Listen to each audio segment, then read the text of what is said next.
Welcome to Compact Warfare from compactwarfare.com, formerly known as 5-Minute Warfare, the show where we explore key moments from the history of conflict, from ancient battlefields to modern warfare.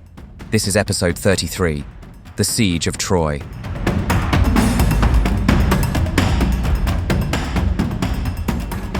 Some stories from the ancient world never fade. They are passed down for generations, retold in poems, plays, and movies. And few legends are as enduring or dramatic as the Siege of Troy. It is a tale of love, pride, war, and deception. Heroes clashed, gods intervened, and one great city fell not to brute force, but to a clever trick. But how much of the story is myth, and how much is rooted in real events? Let's delve into the legend of Troy and explore the possible truth behind one of history's most iconic sieges. The story begins with a scandal that set the ancient world on fire. According to Greek mythology, Paris, Prince of Troy, either kidnapped or fell in love with Helen, the wife of King Menelaus of Sparta. Helen was said to be the most beautiful woman in the world, and her disappearance sparked outrage. The Greek kings and warriors united under King Agamemnon and sailed for Troy, determined to bring Helen home and punish the city for the insult. They brought with them famous names you have probably heard before: Achilles, the near-invincible warrior; Odysseus, the clever strategist; Ajax, the mighty fighter; and of course, gods and goddesses from Mount Olympus, all choosing sides and meddling in human affairs.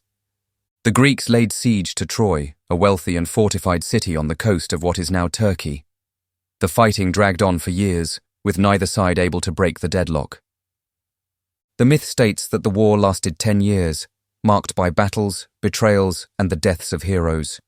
The Iliad, Homer's famous poem, describes the final weeks of the war, focusing on the fierce fighting and the personal rivalries that shaped the conflict. In the end, the Greeks realized brute force would not win the day. They needed something clever. That is when Odysseus came up with the idea of the Trojan Horse. The Greeks built a massive wooden horse, hollow inside, and left it outside the gates of Troy as a supposed offering of surrender. The rest of the Greek army appeared to sail away, retreating in defeat. The Trojans celebrated. Believing the war was over, they dragged the wooden horse into their city as a trophy. But hidden inside were elite Greek soldiers.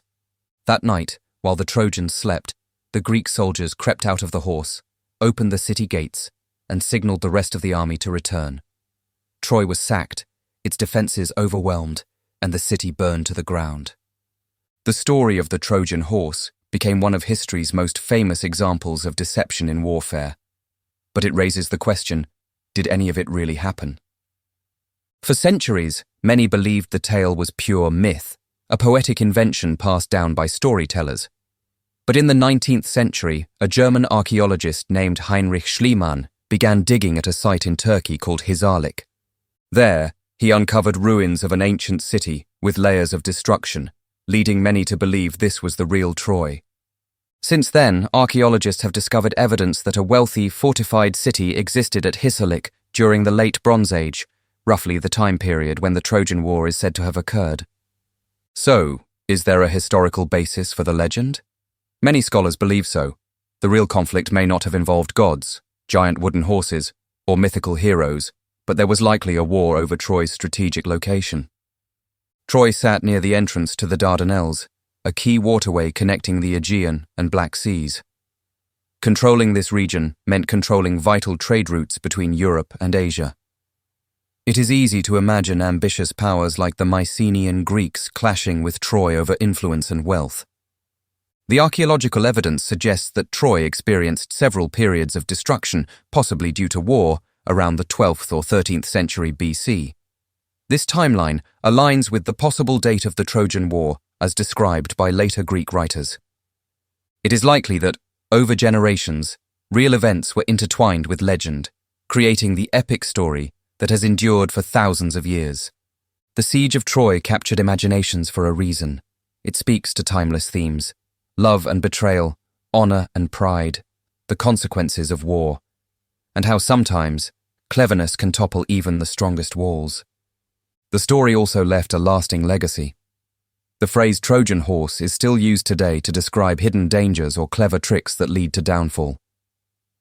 The site of Troy, located near Hizarlik in modern Turkey, has become a UNESCO World Heritage Site, drawing visitors eager to connect with history and legend. Ultimately, the Siege of Troy serves as a poignant reminder that the distinction between myth and reality is often blurred. Beneath the tales of gods and heroes lies the echo of real cities, real conflicts, and real people. Whether Troy fell to a wooden horse or not, the story lives on. And sometimes, the most powerful battles are the ones fought with deception and patience, not just swords and shields. I hope you enjoyed that episode of Compact Warfare from compactwarfare.com. If you did, please leave a review wherever you get your podcasts. And while you're there, don't forget to subscribe so you don't miss any future episodes. Thanks for listening, and I'll see you next time.